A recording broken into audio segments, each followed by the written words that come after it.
नमस्कार दोस्तों, स्वागत है आप सभी का आपके अपने YouTube चैनल सुपरसोनिक क्लासेज में। आज हम पढ़ने वाले हैं दोस्तों भारत का भूगोल। ठीक है दोस्तों, आज हम क्या पढ़ने वाले हैं? भारत का भूगोल।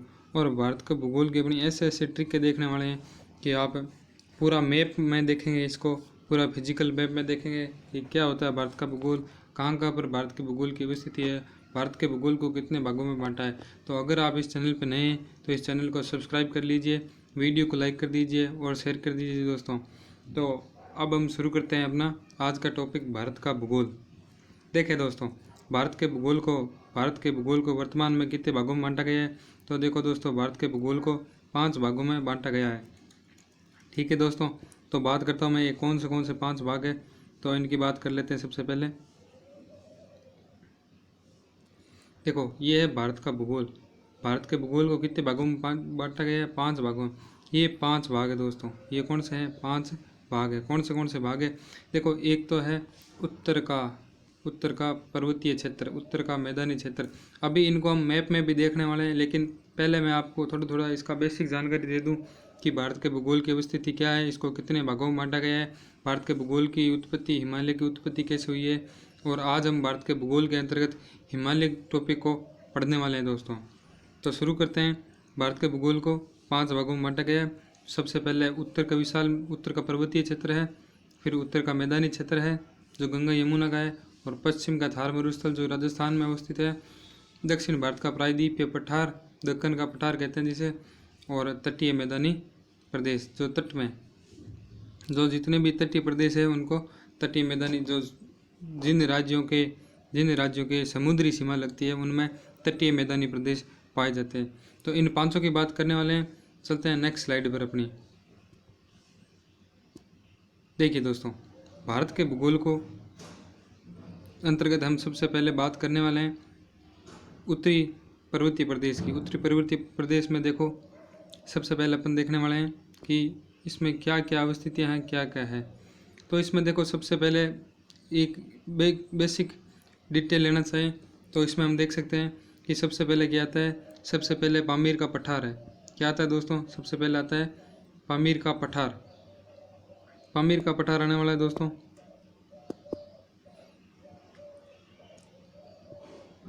पामीर का पठार। उसके बाद अपन देखने वाले हैं ट्रांस हिमालय।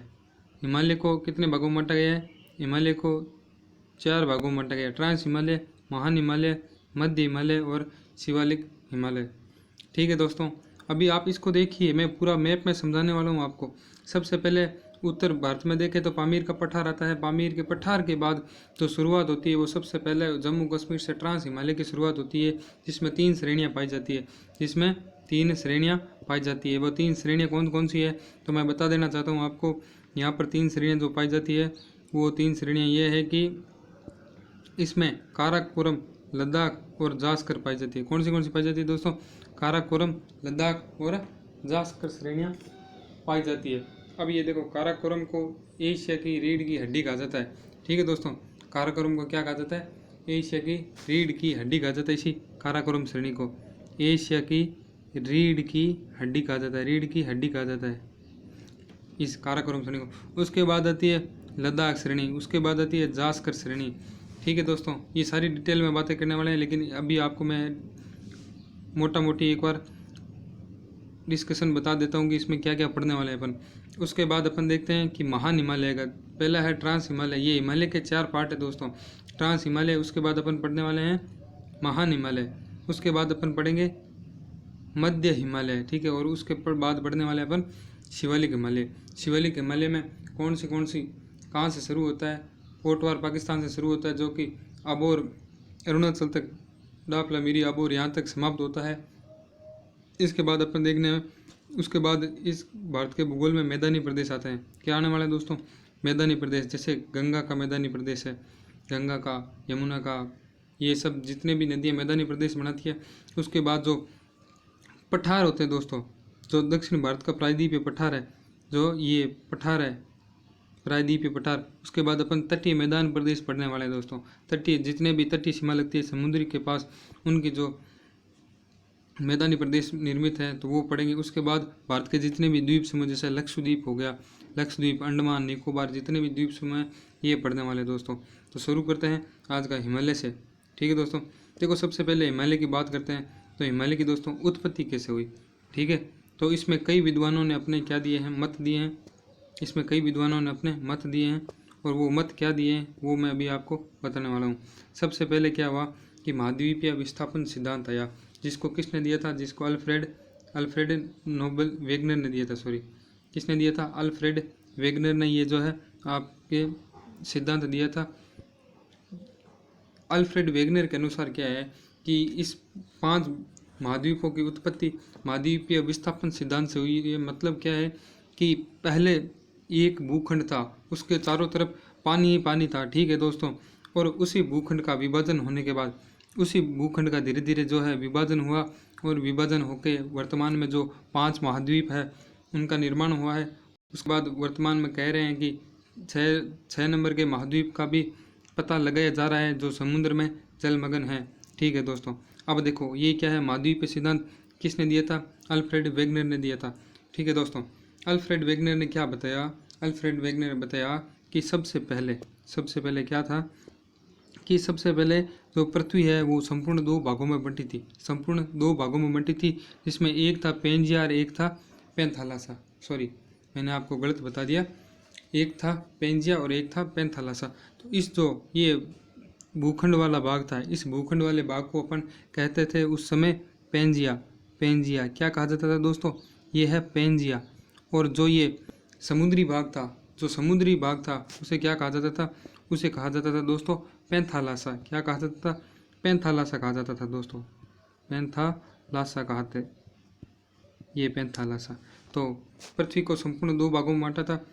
जब निर्माण की प्रक्रिया शुरू हुई पृथ्वी के, तो उस समय 2 भाग थे, एक तो भूखंड का भाग था और एक क्या था, एक भूखंड का भाग था और एक जलीय भाग था। ठीक है दोस्तों, इस जलीय भाग में 2 भागों में बांट दिया गया इसको, एक तो पेंजिया और एक पैंथालासा। पेंजिया भूखंड का क्षेत्र था और पैंथालासा समुद्री भाग था। उसके बाद पृथ्वी का निर्माण हुआ और ये भूखंड था जो 2 भागों में टूट गया। ये भूखंड है, इसके 2 भागों में विभाजन हो गए, एक उत्तर की ओर चला गया और एक दक्षिण की ओर चला गया। और इसी के मध्य, ठीक है दोस्तों, इसी के मध्य अल्फ्रेड वेगनर के अनुसार इसी के मध्य जो ये छिछला समुद्र था, ये बाकी तो था ही था, ये पैंथालासा तो था ही बाहर, लेकिन इन 2 भूखंडों के मध्य जो छिछला समुद्र या सागर था उसे टेथी सागर कहा जाता था। तो ये क्या है दोस्तों, ये आपके टेथी सागर है। क्या, कौन सा सागर है, टेथी सागर है दोस्तों। मैं यहाँ पे आराम से बताता हूँ आपको, साइड में लेके, ये है जो दोस्तों ये टेथी सागर है। कौन सा सागर है, टेथी सागर। ठीक है, तो टेथी सागर में इस टेथी सागर के अवशेष क्या हैं, इस टेथी सागर के अवशेष क्या हैं, तो राजस्थान में इसका अवशेष थार का मरुस्थल, किसका मरुस्थल, थार का मरुस्थल है, वो किसी बाग का अवशेष है, वो टेथी सागर का अवशेष है। ठीक है दोस्तों, तो ये समझ आई बात को आपको। और टेथी सागर के एक ऊपर का भाग था और एक ये नीचे का भाग, तो इसको क्या कहा जाता है, ये ऊपर का भाग और ये नीचे का भाग है। इसी ऊपर वाले भाग को अंगारा लैंड कहते थे। क्या कहते थे दोस्तों, अंगारा लैंड। अंगारा लैंड, ऊपर वाली जो भूमि थी उसे अंगारा लैंड, और जो नीचे वाली भूमि थी उसे हम गोंडवाना लैंड के नाम से जानते हैं दोस्तों। किस नाम से जानते हैं, इसी को गोंडवाना लैंड के नाम से जानते हैं। तो यहाँ पर लिख देंगे गोंडवाना लैंड। ये जो दक्षिण का भाग था, ये दक्षिण का भाग गोंडवाना लैंड के नाम से जाना जाता था दोस्तों। ठीक है, अब क्या हुआ, धीरे धीरे और परिवर्तन हुआ, समय बीतता गया, जैसे जैसे समय बीतता गया इसी अंगारा लैंड के और टुकड़े होते गए। ठीक है दोस्तों, इसी अंगारा लैंड के जो है वो विभाजन होता गया और अंगारा लैंड का अलग अलग जो है कॉन्टिनेंट, यानी मैं कह दूं तो आपको क्या हुआ, महाद्वीपों में विभाजन हो गया दोस्तों। क्या हो गया, और इसी गोंडवाना लैंड का भी धीरे धीरे महाद्वीपीय विस्थापन सिद्धांत के तहत इसका भी क्या हो गया, धीरे धीरे विभाजन हो गया और कॉन्टिनेंट बड़े बड़े महाद्वीपों में इसका निर्माण हो गया दोस्तों। ठीक है, अब मैं बताने वाला हूँ आपको कि ये धीरे धीरे ये उसके बाद पहले ऐसी थी पृथ्वी। ठीक है दोस्तों, 1 नंबर ये पृथ्वी थी, उसके बाद धीरे धीरे जो पेंजिया था उसका 2 भागों में विभाजन हुआ। ठीक है, और उसके बाद अंगारा लैंड और गोंडवाना लैंड बन गए। अंगारा लैंड से अलग बन गया और गोंडवाना लैंड से अलग बन गया। ठीक है दोस्तों, तो ये थी अपनी भूमध्य रेखा, पृथ्वी को 2 भागों में बांटने वाली। ये अपने उत्तरी अमेरिका, दक्षिण अमेरिका, ये अफ्रीका और यूरोप और एशिया, ये सारे भाग, और ये ऐसे धीरे धीरे निर्माण का क्रम चलता है। इसके बाद अपन देखते हैं कि अंगारा लैंड से क्या क्या बना और क्या क्या जो है गोंडवाना लैंड से बनता है दोस्तों।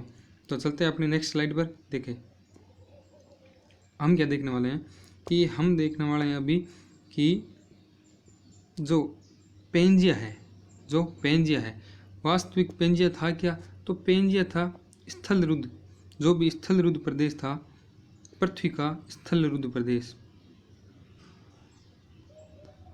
पृथ्वी का जितना भी स्थल था, स्थल भाग था, स्थल भाग को पहले पेंजिया कहते थे। और इसी पेंजिया का जो निर्माण है वो अलग अलग भागों में टूट कर हुआ है। तो देखें दोस्तों, मैं पेंजिया का 2 भागों में विभाजन हुआ है, एक तो अंगारा भूमि और एक गोंडवाना लैंड। इस संपूर्ण को मैं आपको अंगारा लैंड कह सकता हूँ दोस्तों, इस संपूर्ण को मैं अंगारा लैंड कह सकता हूँ। किसको? ये देखें दोस्तों, इसमें ये जो भाग है, ये जो कितने महाद्वीप है, 1 2 3 4 बोले तो उत्तरी अमेरिका, ग्रीनलैंड, उत्तरी अमेरिका के पास जो द्वीप है ग्रीनलैंड, और यूरोप और एशिया, दोनों को सम्मिलित रूप से यूरेशिया कहा जाता है दोस्तों। क्या कहा जाता है? दोनों को सम्मिलित रूप से यूरोप और एशिया को क्या कहा जाता है? तो यूरेशिया कहा जाता है दोस्तों। ठीक है, तो इसका जो ये क्या है, पेंजिया का 2 भाग थे। कौन से भाग थे? एक था अंगारा लैंड। कौन सा भाग था? अंगारा लैंड। मैं यहाँ पर लिख देता हूँ आपके, इसका नाम है अंगारा लैंड।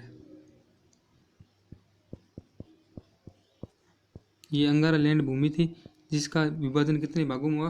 तो इसका विभाजन 1 2 3 और 4, उत्तरी अमेरिका के पास ग्रीनलैंड द्वीप, यूरोप और एशिया के रूप में इसका अंगारा लैंड का विभाजन हुआ। उसके बाद अगला क्या है? उसके बाद अगला है अपने ये गोंडवाना लैंड। तो देखें दोस्तों, गोंडवाना लैंड के अवशेष कौन से बने?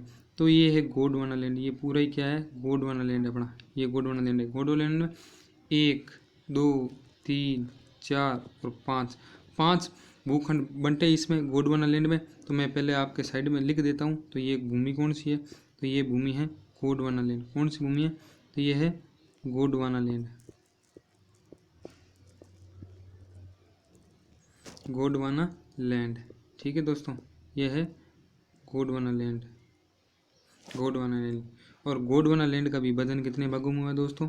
तो गोंडवाना लैंड का विभाजन हुआ कितने? 5 भागों में। उत्तरी अमेरिका उधर रह गया, तो पीछे रहा दक्षिण अमेरिका, अफ्रीका। अगर पूछ ले कि अफ्रीका किस महाद्वीप का, किस भूमि का भाग है, तो अफ्रीका जो है गोंडवाना लैंड की भूमि का भाग है। और अंटार्कटिका क्या है? अंटार्कटिका भाई किसका भाग है? ये गोंडवाना लैंड का भाग है। जो ऑस्ट्रेलिया है, जहाँ पर कंगारू की भूमि कहा जाता है जिसे, ये भी किसका है? ये भी गोंडवाना लैंड का भाग है। और भारत का जो प्रायद्वीपीय पठारी भाग है, जितना भी प्रायद्वीपीय पठारी भाग है, अच्छा दोस्तों, प्रायद्वीपीय पठारी भाग भारत में है तो और अन्य देशों में भी है, तो वो क्या है? ये किस चीज़ का है? गोंडवाना लैंड का है। अच्छा, प्रायद्वीप कहते किसे? जिस भूमि के तीनों ओर से जल घिरा हो, जिस भूमि के तीनों ओर से क्या हो? जल ने घेरा दे लिया हो, उसे, जैसे इधर से एक साइड, एक इधर से और एक इधर से। तो भारत की दक्षिण भूमि ऐसी है, कुछ उभरी हुई निकलती हुई है दक्षिण में। तो ये तीनों साइड क्या है?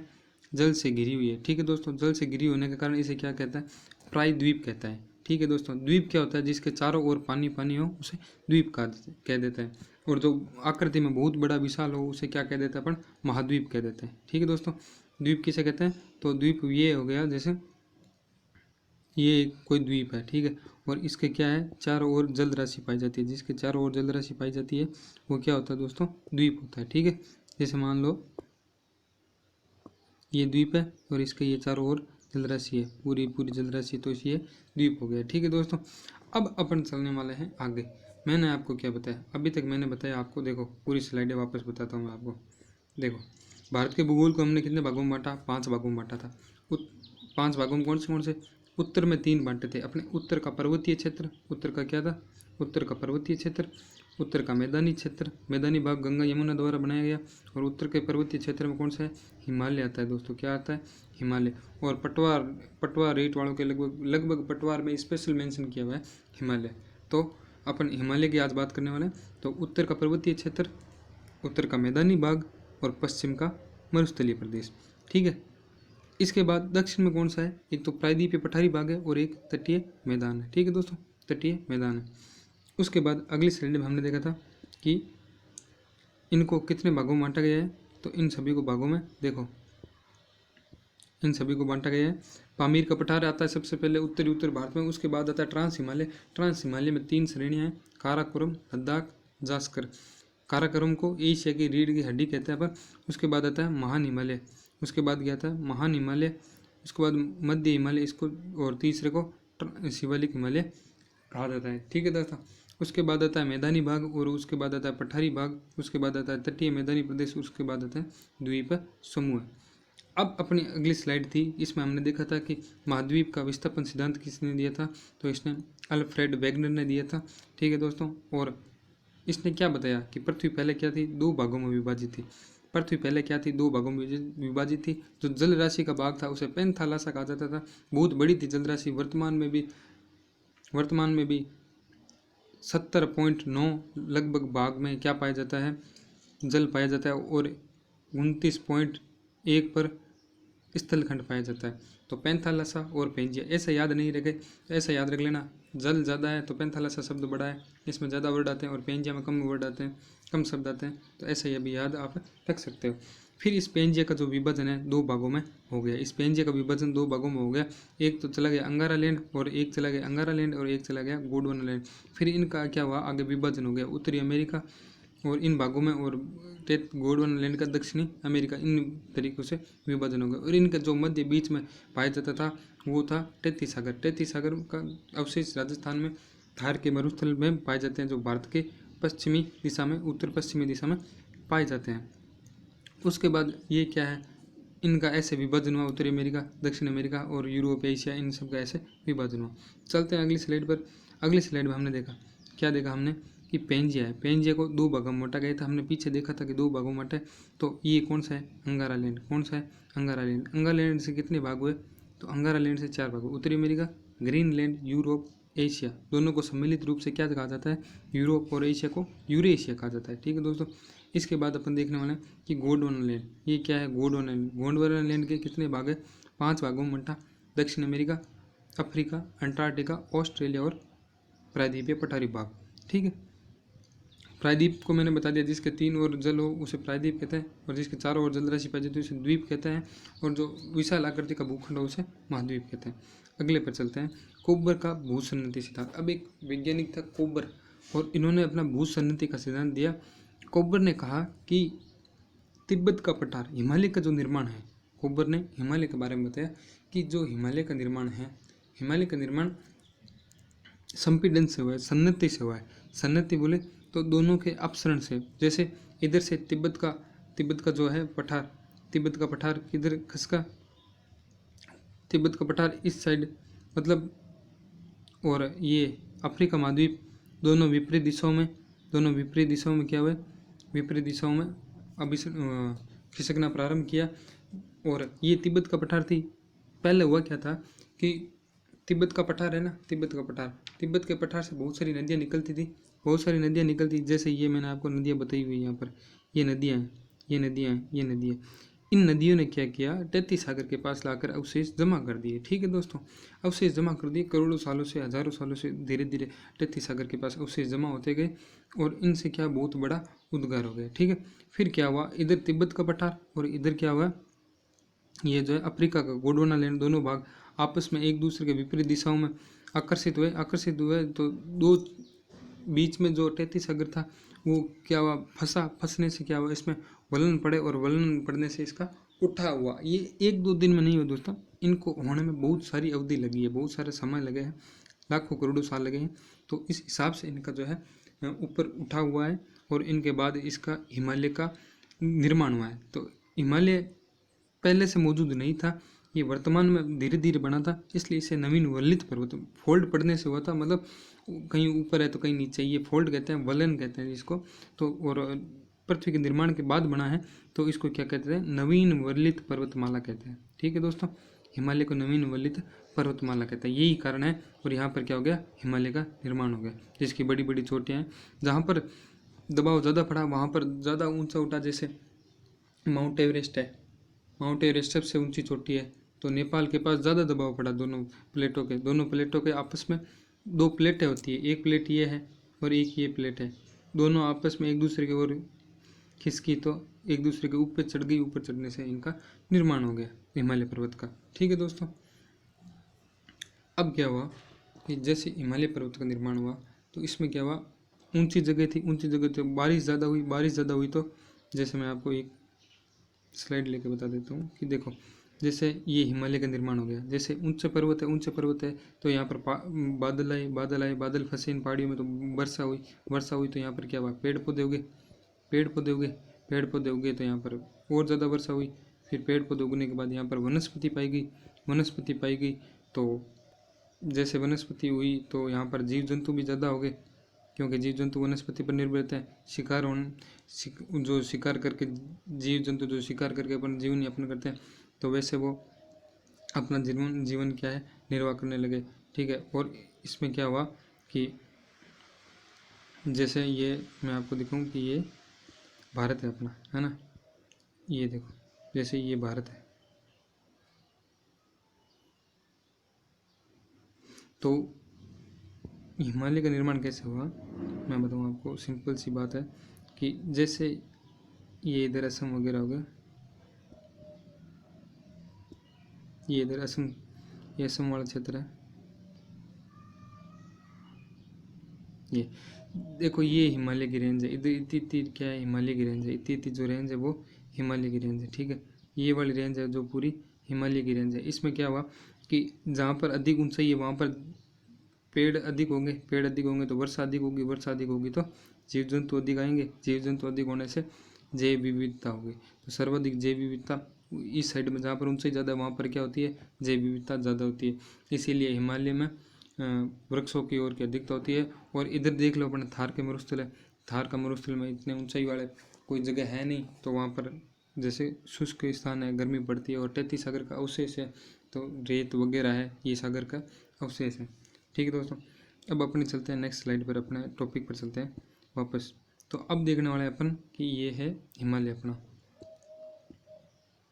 ये आज अपन पूरे हिमालय के बारे में बात करने वाले हैं। देखो दोस्तों, एक बार मैं आपको ऊपर से दूँ इस हिमालय का आप दर्शन कर लो कि है क्या, ये भारत है। ठीक है दोस्तों, ये मैंने भारत बना रखा है, छोटा सा अपना प्यारा सा भारत बना रखा है। ये जो भारत है, ठीक है, ये भारत है, और यहाँ पर क्या है, ये जो श्रेणी है, ये पर्वत श्रेणियाँ हैं, एक ये और ये तीनों क्या है, ये तीनों है जो पर्वत श्रेणियाँ। अब पर्वत श्रेणियाँ कैसी है मैं बताऊँ आपको। तो इसमें आप देखना कि ये जो बीच में गांठ टाइप दिखाई दे रही है आपको, जिससे तीनों श्रेणियाँ निकलती है, उसको क्या कहते हैं, उसको कहते हैं अपन पामीर का पठार कहते हैं। ठीक है दोस्तों, इसको क्या कहते हैं, पामीर का पठार कहते हैं दोस्तों, है ना। और इसी पामीर के पठार से त्यानसेन पर्वत, ये जो है ये है कुनलुन पर्वत श्रेणी। ये जो श्रेणी है ना, ये है चाइना में है, ये है कुनलुन श्रेणी, कुनलुन रेंज है, पर्वत की पूरी रेंज है। ठीक है, और ये है हिंदुकुश पर्वत, इसको क्या कहा जाता है, ये है हिंदुकुश पर्वत, हिंदुकुश पर्वत, यह है हिंदुकुश पर्वत श्रेणी है। ठीक है, ये हिंदुकुश पर्वत श्रेणी है। और बच गई जो, ये बच गई अब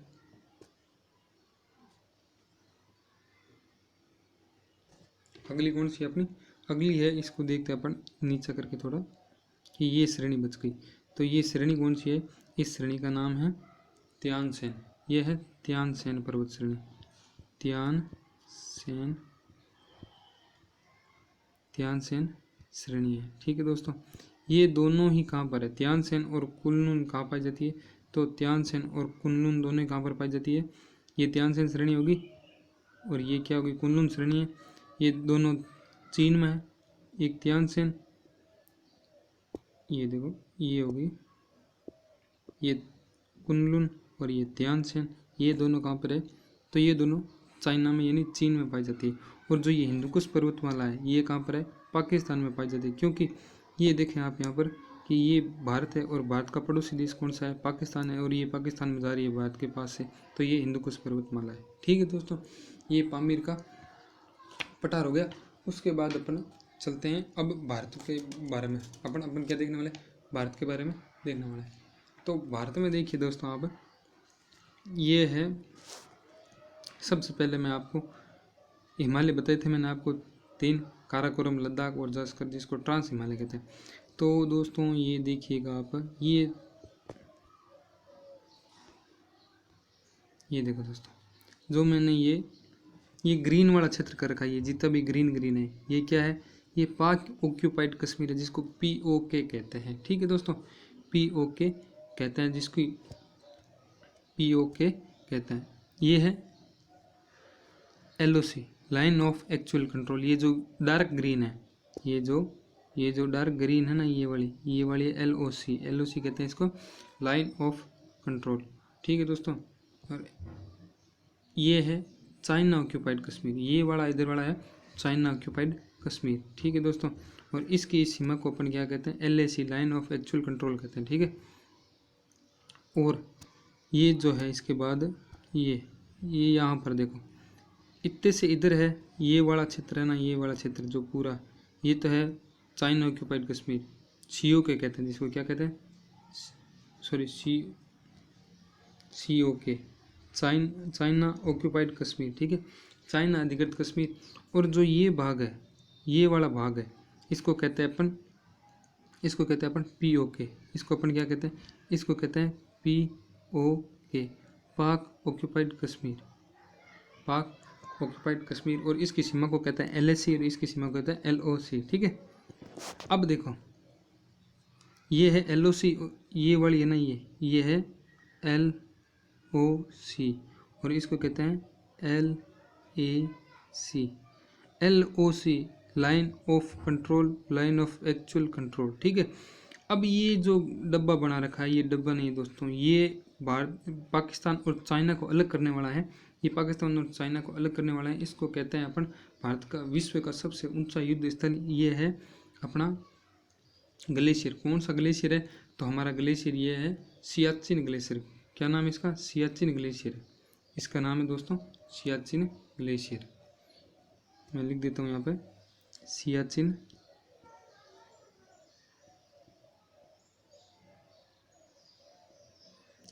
ग्लेशियर, ये सियाचिन ग्लेशियर है। ठीक है दोस्तों, तो सियाचिन ग्लेशियर है और इस पर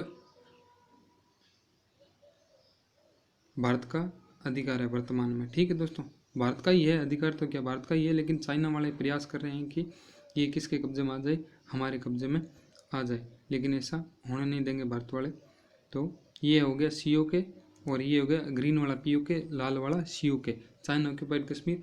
और यहाँ पर चला गया था 1984 में, यहाँ पर 1984 में ऑपरेशन मेघदूत चलाया गया था। ठीक है दोस्तों, ऑपरेशन मेघदूत चलाया गया था। अब देखो, अपन बात करने वाले सबसे पहले ट्रांस हिमालय की। तो ट्रांस हिमालय में ये भारत में देख लो, आपको अवस्थिति में बता रहा हूँ मैं कहाँ पर भी स्थित है।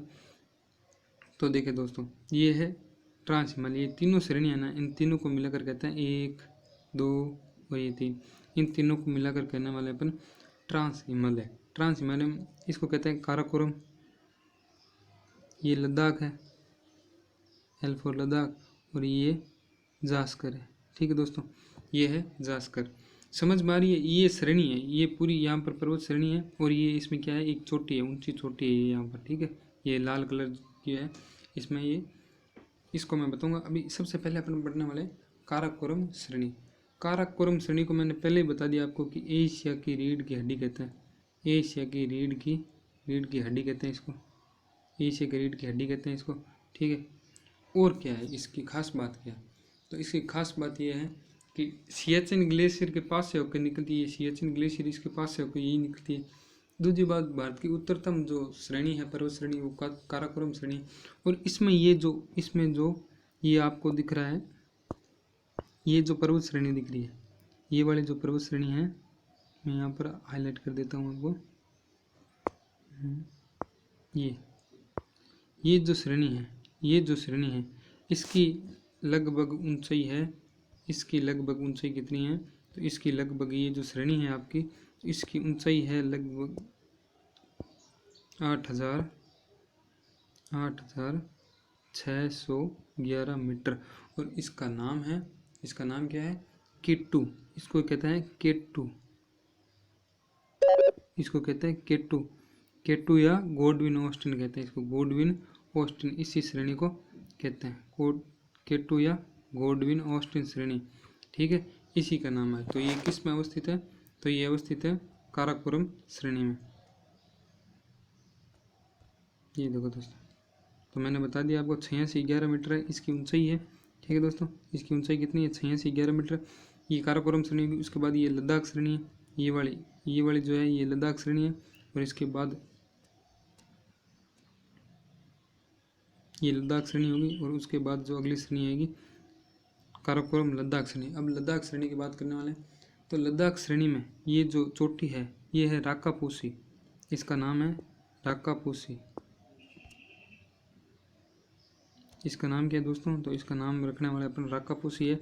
तो ये दोनों ही मैं बताऊँ दोस्तों आपको, तो ये पाक ऑक्यूपाइड कश्मीर में पाई जाती है, ठीक है दोस्तों।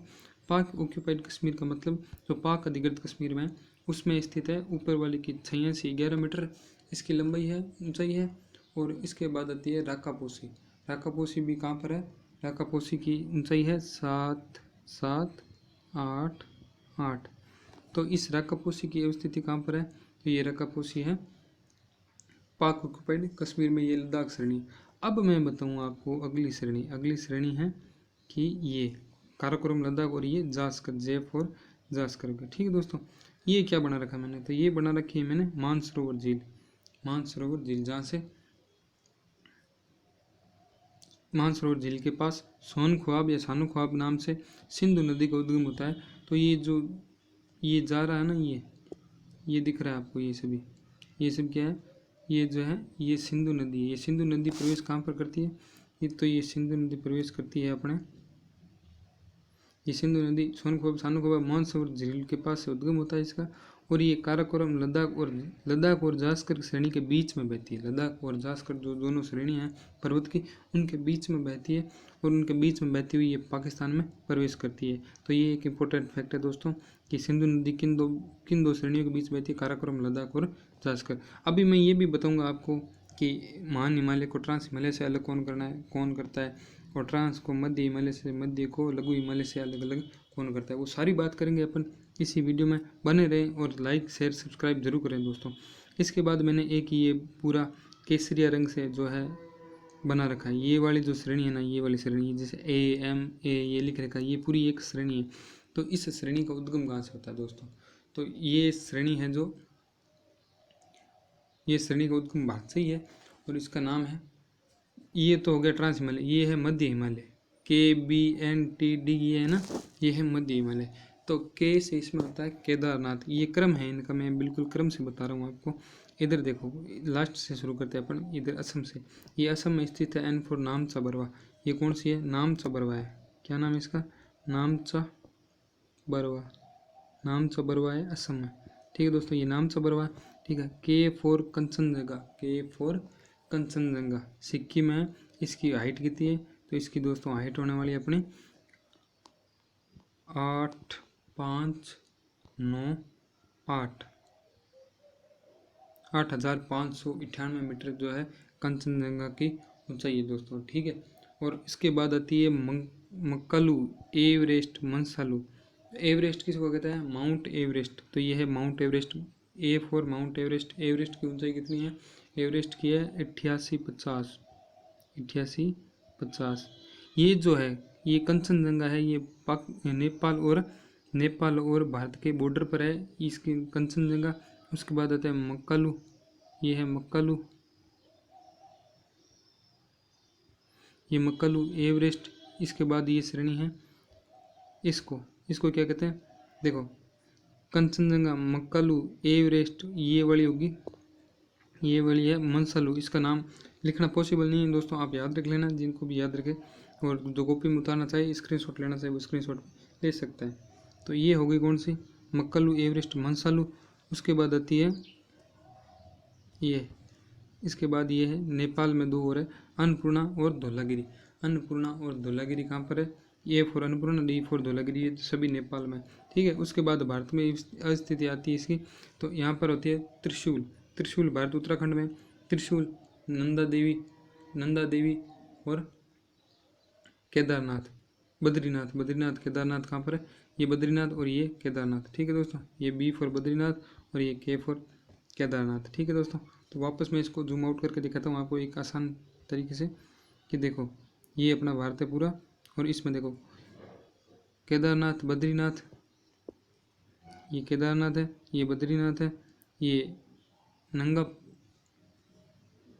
देवी है, नंगा पर्वत नहीं, ये नंदा देवी है। कौन सी है, नंदा देवी है, ठीक है दोस्तों, नंदा देवी है। उसके बाद है त्रिशूल, बाद धौलाधार, अन्नपूर्णा, मंसलू, एवरेस्ट, मक्कालू, ये है कंचनजंगा, जो कि 85-98 मीटर ऊंचाई है, और इसकी कितनी है,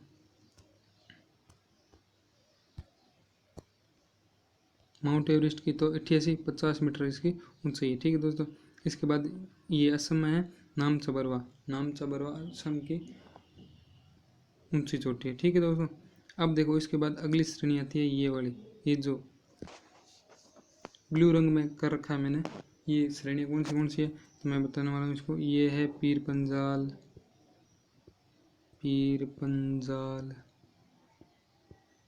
ये है धौलाधार,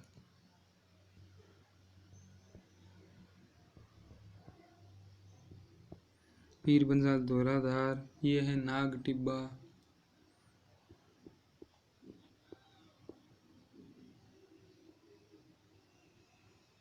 पीर पंजाल, धौलाधार, नाग टिब्बा, और इसके बाद ये है,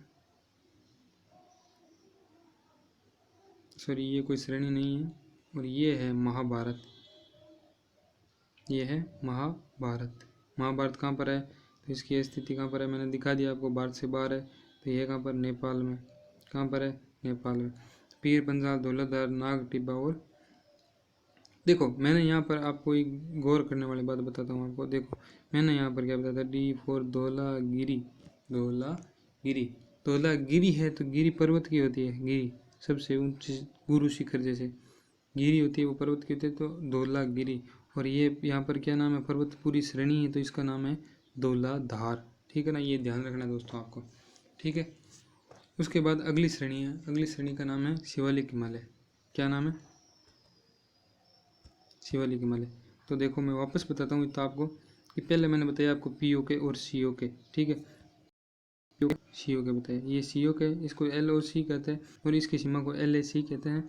ये इसमें सबसे ऊंची चोटी है, गौड़ यूनिवर्सिटी ने जो भारत की ऊंची चोटी है कहते हैं भारत में, क्योंकि ये पाक के अधिकृत कश्मीर है, पाक ने इसको हड़प रखा है, तो पाक अधिकृत कश्मीर कहते हैं। और ये जो राकापोशी है, ये अगली राकापोशी है लद्दाख श्रेणी की, तो ये भी इसी में 77-88 मीटर इसकी ऊंचाई है। और ये जो है सियाचिन है, ये सियाचिन है, सियाचिन में 1984 में ऑपरेशन मेघदूत चलाया गया था, 1984 में ऑपरेशन मेघदूत चलाया गया, और यहाँ पर झंडा रोककर ये क्या है, भारत का मतलब चाइना के सैनिकों को खदेड़ दिया यहाँ से, और पूर्णतः भारत का इस पर अधिकार कर लिया, ठीक है। और इसके बाद काराकोरम श्रेणी को एशिया ग्रेड गड्डी कहते हैं, काराकोरम। उसके बाद लद्दाख श्रेणी दूसरी, और तीसरी है जास्कर श्रेणी। लद्दाख और जास्कर के बीच यहाँ से नान सरोवर झील के पास से सोन ख्वाब या सानू ख्वाब नाम से स्थान से ये सिंधु नदी निकलती है, और सिंधु नदी इसमें बहती हुई पाकिस्तान में चली जाती है। उसके बाद अगली श्रेणी आती है, अगली श्रेणी, इसका नाम क्या है, तो इसका नाम है,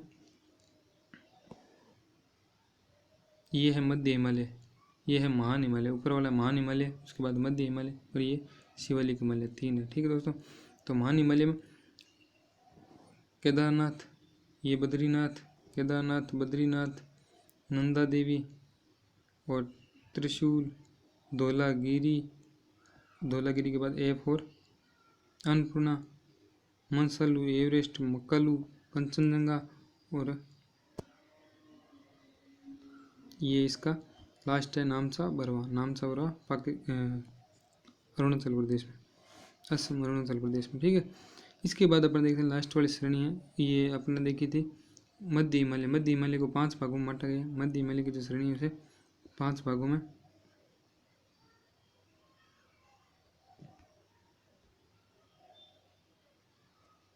ये हटा देता हूँ मैं, ये कोई श्रेणी नहीं है पर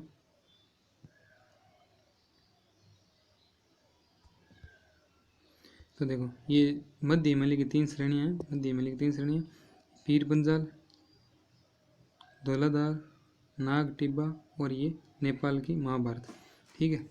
उसके बाद आप देखिए दोस्तों कि ये जो है अगली बैंगनी कलर से जो बना रखी है, पर्पल कलर से जो बना रखी है, वो है शिवालिक हिमालय। ये शिवालिक हिमालय शुरू कहाँ से होता है? तो ये शिवालिक हिमालय देखना पड़ेगा अपने को, शुरू कहाँ से होता है।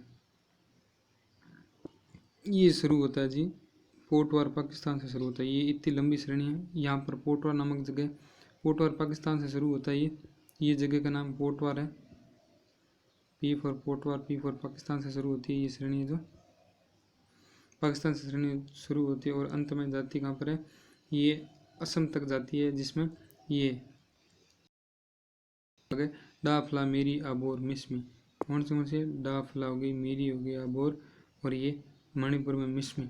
ये सब क्या है? इसकी श्रेणी है। तो आज के वीडियो में इतना डिस्कशन बहुत है दोस्तों। अगले नेक्स्ट वीडियो में इसका अपन और डिस्कशन करेंगे। तो पीओ के सीओ के पूरी बता देता हूँ वापस आपको शुरू से। भारत को 5 भागों में बांटे अपने।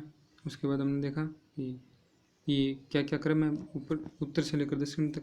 पामीर का पठार, ट्रांस हिमालय, मध्य हिमालय, महान हिमालय, शिवालिक हिमालय।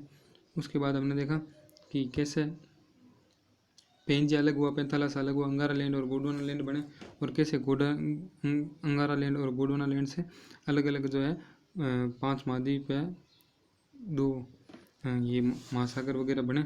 उसके बाद अपन द्वीप और महाद्वीप और प्रायद्वीप बताया था मैंने आपको। उसके बाद कोबर का भूसन्नति सिद्धांत बताया था, कैसे हिमालय का निर्माण हुआ, कैसे हिमालय को नवीन वलित पर्वतमाला कहा जाता है। उसके बाद अगला जो है वो है ये अपना ये पीओ के कहाँ पर है, सीओ के कहाँ पर है, राकापोसी, ये राकापोसी कहाँ पर है, राकापोसी कहाँ पर है, केटू या गोड यूनिवर्सिटी कहाँ पर है।